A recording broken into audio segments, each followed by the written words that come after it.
Oui, ce livre, c'est aussi le portrait d'une famille, puisque la narratrice n'est pas seule, elle a un mari, elle a un fils, une sœur, une mère, une famille avec tous ces rituels qu'on partage. Il y a des enterrements, des baptêmes, des mariages, il y a des réunions de famille, des réunions de Noël.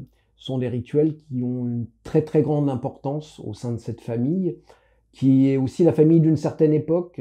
J'ai parlé de mariage et de naissance, il n'y a pas de divorce. Non pas que le divorce n'existait pas évidemment à cette période, mais on pourrait dire que c'est pas le genre de cette famille. La narratrice le dit elle-même, elle s'acharne, elle et son mari, à prolonger durant des années une histoire qui n'aurait pu durer que quelques heures finalement.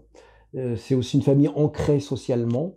Ça m'a semblé très important. Il y a beaucoup d'œuvres qui dépeignent l'aristocratie, la bourgeoisie ou la classe ouvrière. Là, on a affaire à la classe moyenne. Ce ne sont pas des ouvriers, ce sont des gens qui n'ont pas de conscience de classe. La génération la plus ancienne avait une origine paysanne. Celle qui a suivi a connu une certaine ascension sociale. Et celle qui suit encore décline plutôt, ne poursuit pas cette ascension, en tout cas parce que l'époque ne lui permet plus, mais parce qu'elle-même ne le veut plus. Ses rêves ne sont plus du tout ceux de la génération précédente.